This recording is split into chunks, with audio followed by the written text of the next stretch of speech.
¿Qué tal, doctor Sergio Abreu? Felicitaciones. Gracias, Ha Jorge. sido reelecto como Exacto, secretario general de Aladi nuevamente. exacto. Y muchas gracias. La verdad que No solo es un honor, es una responsabilidad muy grande y no era muy común, porque hasta ahora es el primer uruguayo que ha sido reelecto en la LADI. ¿Cuántos años más?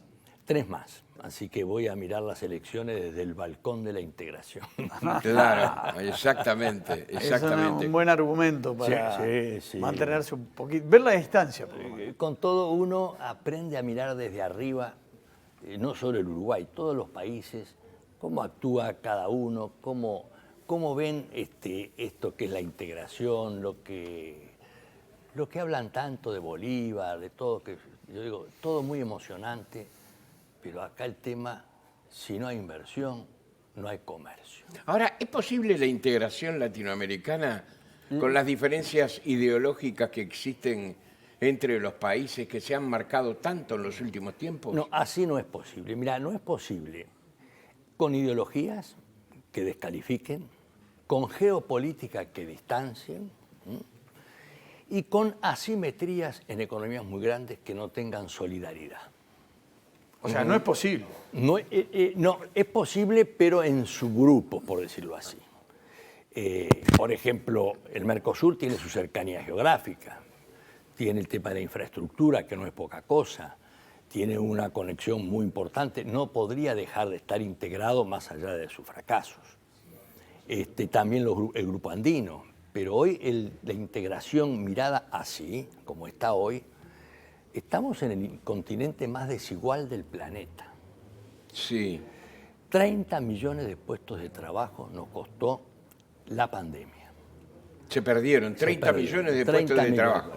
Y la pequeña y mediana empresa, la micro, es el 95% de toda la estructura productiva de la región. Qué fantástico eso, ¿eh? Y ahí tenés una pobreza ya bastante de un 27%, y ahí está lo que yo trato de conversar. Y digo a veces, no sé si lo dijo Carlos Marx o Adam Smith, vamos, si lo dijo el liberal o el marxismo. Si no hay inversión, no hay comercio. Si no hay comercio, no hay empleo. Si no hay empleo, no hay paz social. No hay paz social, no hay instituciones. Y hoy lo que hay que trabajar no es por el más vulnerable, que es el de la pyme, pero no en el asistencialismo del tradicional. Crear las condiciones en este mundo digital, que yo estoy viendo en Aladi, un motivo de mi reelección también es todo el esfuerzo que hago para las pymes acceder a un sistema digital donde puedan ver qué tipo de oportunidad tiene para ingresar, para exportar, de bienes, servicios, que no tienen otro respaldo que eso, porque desaparecen, los costos son tremendos y el empleo está ahí. Y ahí también hay, supongo, usted sabrá más que yo, una gran desigualdad a nivel de América Latina en lo digital. Yo de paso le pregunto, Sí. ¿hay verdadera voluntad de integración en la región en procesos que han ido devenido en cuestiones cada vez más politizadas? Sí, la ideologización ha creado una fractura importante. Yo digo ideología no, porque la ideología, más allá de todo lo que se pueda pensar, separa y fractura. Y entonces ahí aparece el enemigo y el amigo. Y los países también tienen más fuerza ideológicamente los más grandes. Brasil es un país que tiene grandes responsabilidades de liderazgo y de también pagar sus costos para liderar. ¿Y lo asume? Lo asume relativamente, porque lo debe asumir mucho más, porque esa asimetría es muy grande. Países chicos, como digo, el país chico, a veces de tanto que los quieren los grandes, cuando los abrazan los ponen al borde del paro respiratorio. Ejemplo, hidrovía Paraná-Paraguay. ¿Quién participa acá? ¿Qué es la infraestructura hoy? La que define la competitividad. Acá un camión que demora 3 días, 2 días para pasar la frontera, no hay ningún recurso a hablar de la integración, eso es un costo que hace perder competitividad. La hidrovía está en este ámbito. Brasil, con el Mato Grosso, Bolivia, Paraguay, Uruguay. Y sin embargo, tiene dificultades cada día mayores porque a veces hay gobiernos en general que son más nacionalistas en la defensa de determinadas corporaciones o sindicatos o lo que fuere que sus políticas de integración y de inclusión social. Esos problemas siento hablar desde la época de la dictadura, Jorge. Sí. Del restablecimiento democrático. Todos esos problemas de la integración y de la hidrovía es el mejor Mira, ejemplo. yo hace 25 años firmé el dragado del canal Martín García a 32 pies. Bueno, todavía estamos, más allá que sea dragado, todavía está con dificultades. Y firmé el acuerdo con la Unión Europea del Mercosur, que eran 3 aspectos: políticos, comerciales y cooperación. Y todavía está en veremos. Pero mientras tanto, 2/3 del comercio mundial global hoy, a ver cómo lo puedo explicar bien para que me entiendan, es intrafirma, es entre las empresas. Por ejemplo, uno ve un ejemplo, UPM. ¿Qué produce? Pasta de celulosa. Yo digo, dígame, ¿usted podría construir juguetes, madera en el Uruguay? No.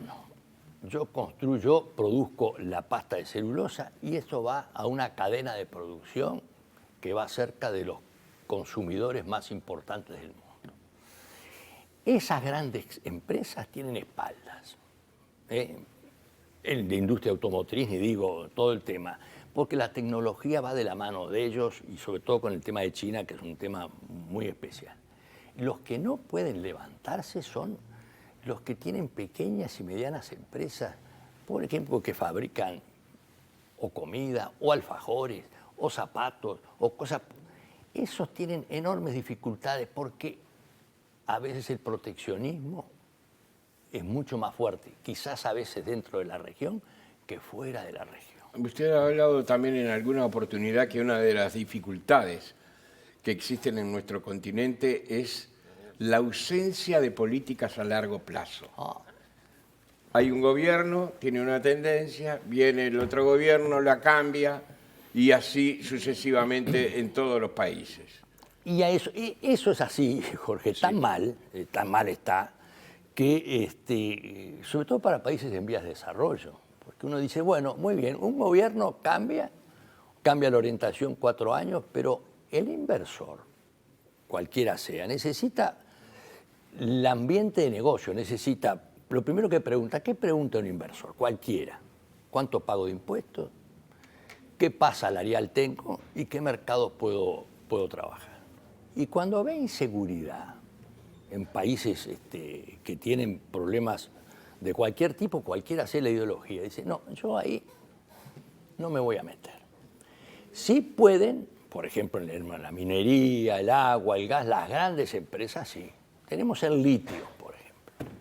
Sí. Todo el mundo habla del litio, el trío Bolivia, Argentina y Chile. Yo digo, bueno, ¿y los 3 países? ¿No podrían buscar una manera de complementarse para trabajar y producir el litio?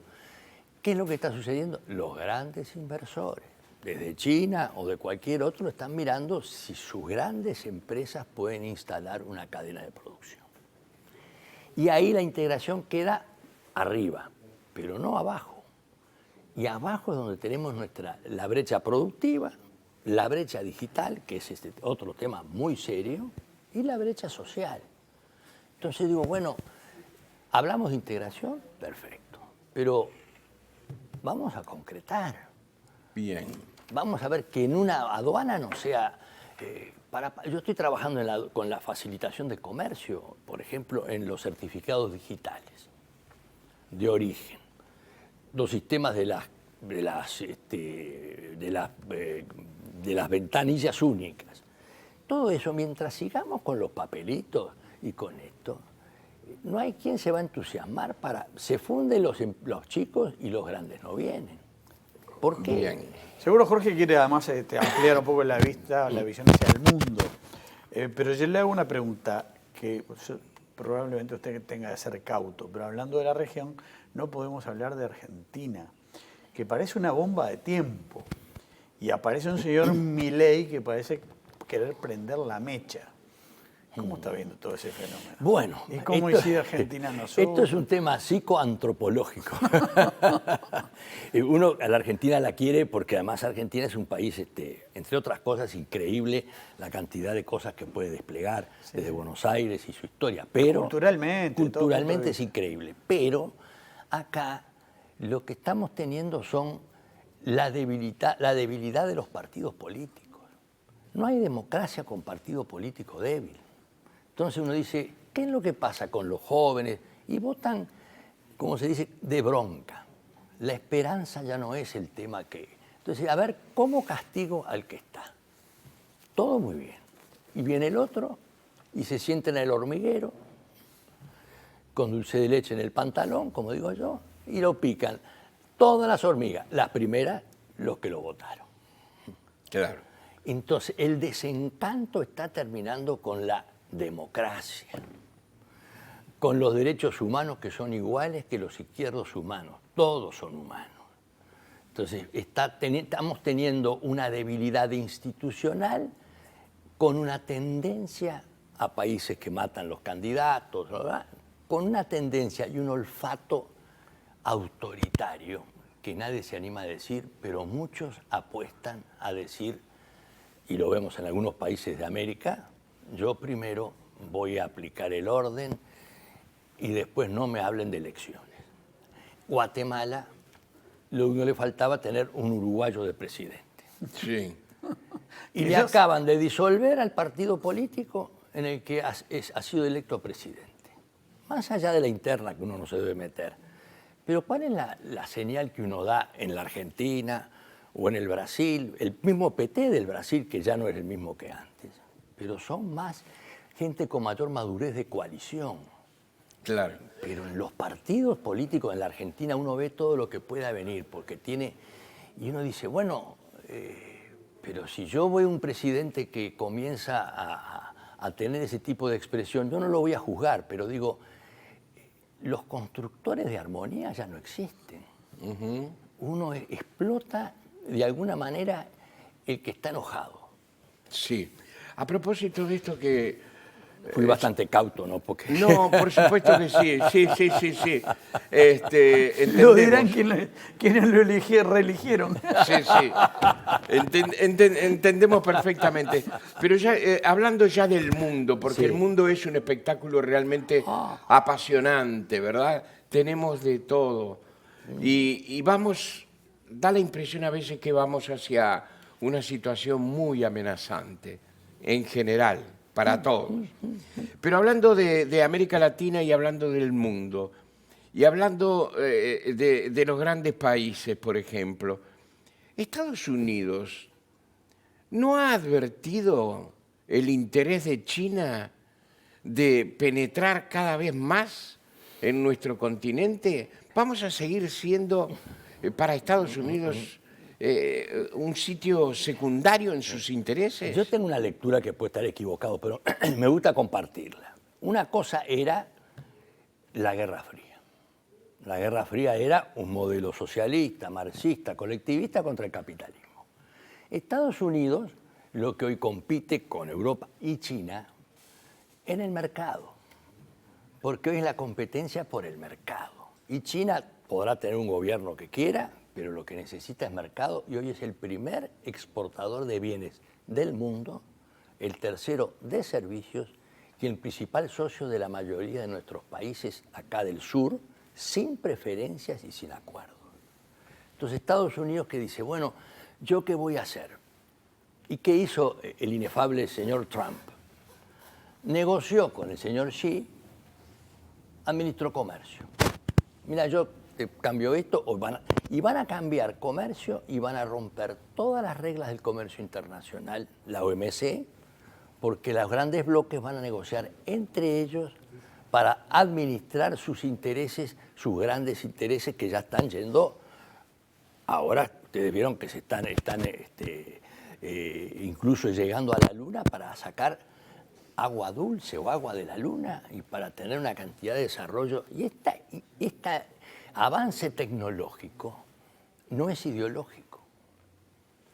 No es, puede ser filosófico, Sí, sí. Confucio, puede ser, pero no es aquello de decir, mi gran pregunta es, ¿quién niega, más allá de sus falencias, quién niega que por el mercado compiten todos? Antes uno decía, no, había otra economía que decía, es el Estado, la propiedad del Estado, bueno, eso ya no está. Entonces ahora, ¿cuál es el gran problema? Es la diferencia social. A China, que es un imperio como uno quiera, porque los imperios se van sucediendo, va avanzando sobre la declinación de los Estados Unidos. Sí, sí. Y sobre la declinación de Europa. Porque esta guerra también, más allá de los temas... Ahí va yo, para complementar lo de Jorge.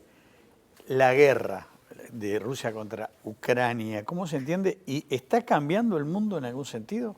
O sea, ¿este conflicto está cambiando el mundo? Pero sin lugar a dudas, porque se plantearon dos temas que son muy importantes. La inseguridad alimentaria, es decir, la inflación, los costos, todo eso, y la inseguridad energética.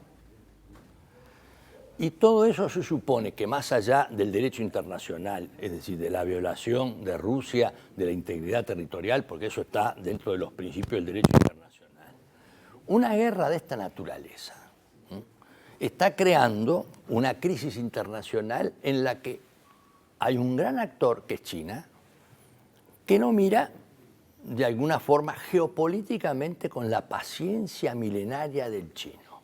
Sí. Y para decirlo, y no es un... El señor Kissinger, que yo ya no sé cómo llegó a los 100 años, y el otro día estuvo en China, ustedes lo vieron, llegó a China con 100 años, se sentó con Xi, e in Davos hizo una crítica y dijo, están cometiendo un error, están poniendo a Rusia y todo ese ámbito geográfico en la falda de la China. La guerra uno lo puede mirar y uno lo ve en Europa y dice la guerra es lo más importante. Sí, señores, pero ¿y el comercio? La guerra al final es el gran negocio de los fabricantes de armas. 100.000 millones de dólares le acaban de dar a Alemania para que se rearme. Muy bien, como si no hubiera hambre en el mundo, no hubiera problema. Por supuesto, ahora matan, los mercenarios actúan, matan al señor que venía en un avión, que era nada menos que... Digo, ¿qué es esto? Cuando yo me pregunto, digo, antes esto era así, no, ha cambiado. Y ha cambiado tanto, pero hasta ha cambiado tanto, que uno dice, bueno, dentro de poco, si China es el principal socio comercial de Brasil, del Uruguay, de la Argentina, en general, digo, de Colombia, y sin preferencia, y avanza en sus inversiones, y avanza en su estrategia, avanza en la pesca.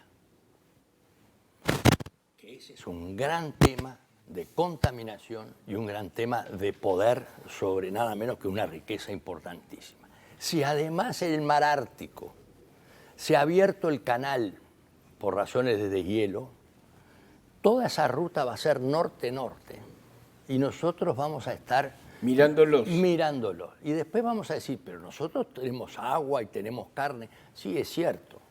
¿Y quién me garantiza, esto me van a decir, que dentro de 15, 20 o 30 años, que no son nada, la carne va a ser artificial? Sí, sí. O sería. Por favor, que no. La Federación Rural no le va a gustar esto. Pero yo digo, ¿por qué va cambiando? Ayer vi un programa, que Canal 5, BMW dice, me voy a China. ¿Por qué? Porque ahí voy a fabricar mejor, está todo organizado, la tecnología, el 5G, que es el gran tema.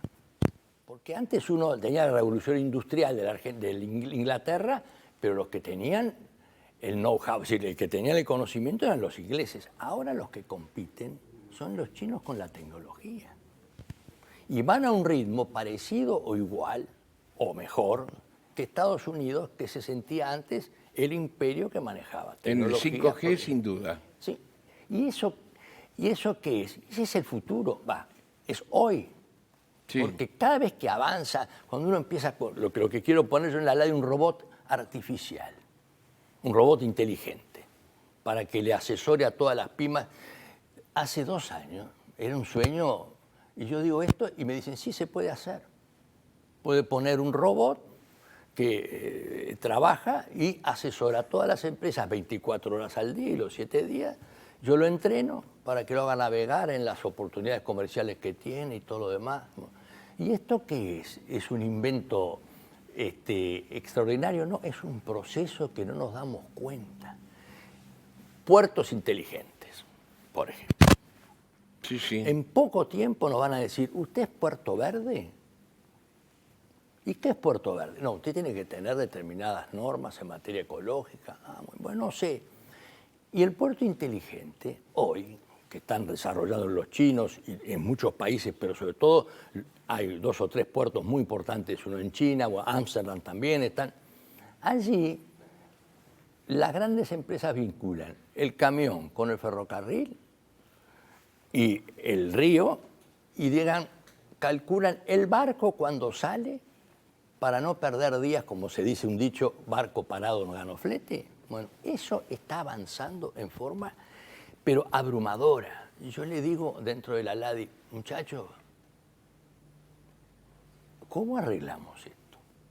¿No será que tengamos que desarrollar capacitación, nuevos sistemas educativos? Es decir, algo que haga que la gente se supere.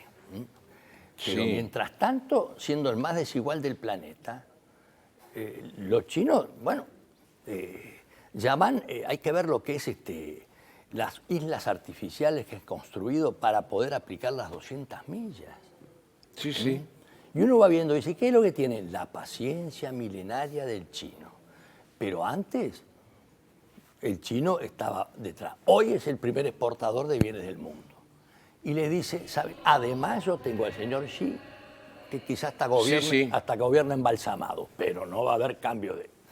Respuesta larga, pero era tan interesante escucharlo realmente con todos esos ejemplos que ha sido muy bueno. Yo le hago Nos queda le un hago una minuto, última. sí. Usted aludió al pasar al acuerdo de la Unión Europea, que parece una zanahoria que está adelante. No la veo por la Y yo- neblina. No la veo. Y yo le pregunto que el problema, eso le iba a preguntar, porque si la ve, si el problema es el proteccionismo y lo que dice Lula, que usted habló de Puerto Verde, las cuestiones ambientales que están poniendo por delante son un pretexto, como Exacto. dice Lula. Y son un pretexto, porque además hay temas, y termino. Yo fui presidente cuando era muy joven de la ronda del GATT, cuando terminaba.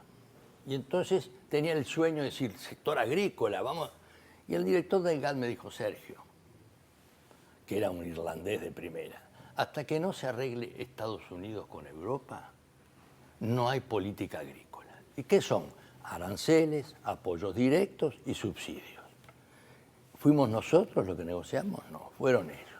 ¿Han cumplido? Veamos, porque el tema agrícola sigue siendo un elemento de un gran obstáculo en el acuerdo con la Unión Europea. Y, como decía Lord Palmerston, los países no tienen amigos permanentes, tienen intereses permanentes. Y acá, si nosotros no tomamos una línea distinta para mejorar, nadie va a esperar para que el Uruguay, Sudamérica, Latinoamérica pueda tener gente que viva mejor. Mucho éxito en la continuación de su gestión, ¿eh? Gracias. Le tengo un enorme entusiasmo al tema y el secreto de la vida, como digo yo, no es hacer lo que uno quiere, es querer lo que uno hace. Sí, por supuesto, ahí hay una clave.